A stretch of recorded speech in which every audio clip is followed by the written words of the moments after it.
Assalamualaikum. Perkenalkan, nama saya Lutfia Mutaharo dari KKN RDR 77 kelompok 110.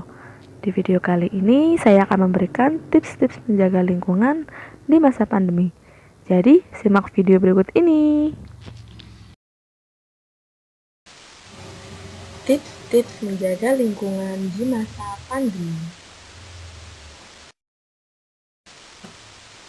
Apa itu pandemi? Istilah pandemi menurut KBBI dimaknai sebagai wabah yang berjangkit serempak di mana-mana, meliputi daerah geografi yang luas. Dalam pengertian yang paling klasik, ketika sebuah epidemi menyebar ke beberapa negara atau wilayah dunia. Wabah penyakit yang masuk dalam kategori pandemi adalah penyakit menular dan memiliki garis infeksi berkelanjutan. Maka, jika ada negara lainnya selain negara asal, akan tetap digolongkan sebagai pandemi. Pandemi umumnya diklasifikasikan sebagai epidemi terlebih dahulu yang penyebaran penyakitnya cepat dari suatu wilayah ke wilayah tertentu. Sebagai contoh, wabah virus Zika yang dimulai di Brasil pada 2014 dan menyebar ke Karibia dan Amerika Latin merupakan epidemi. Seperti juga wabah Ebola di Afrika Barat pada tahun 2014 sampai dengan 2016.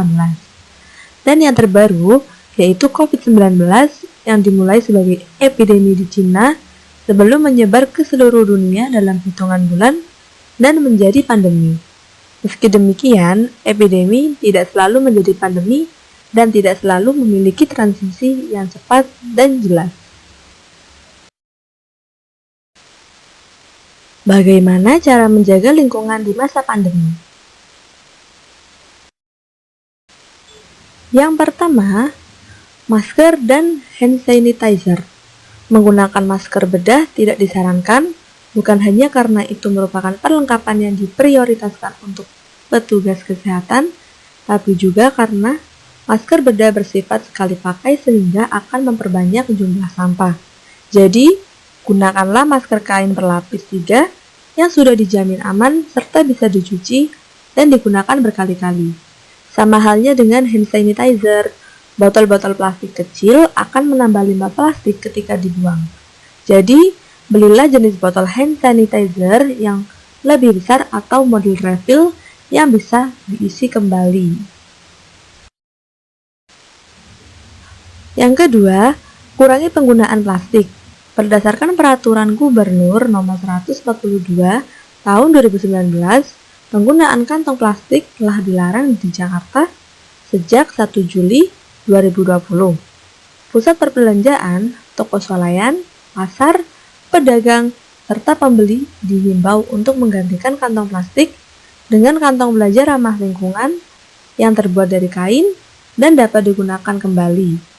Menurut Gubernur DKI Jakarta Anies Baswedan, peraturan ini ditetapkan demi mengurangi pencemaran lingkungan di Jakarta. Yang ketiga, budayakan bersepeda dan berjalan kaki.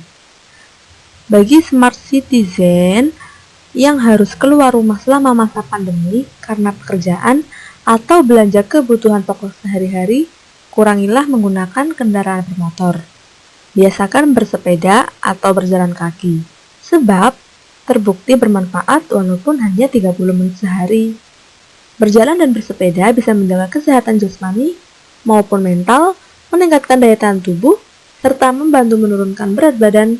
Tak hanya bermanfaat untuk kebugaran pribadi, bersepeda dan berjalan kaki juga berguna bagi lingkungan.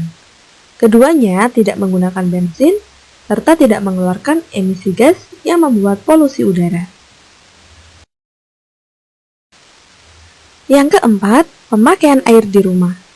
Karena kita lebih sering di rumah, pemakaian air pasti akan lebih tinggi daripada biasanya. Nah, oleh karena itu, kita perlu lebih memperhatikan jumlah pemakaian air sehari-hari. Pemakaian air yang berlebihan bisa menyebabkan polusi di sungai dan di laut. Di samping meningkatkan emisi gas rumah kaca yang terkait dengan pengolahan serta distribusi air.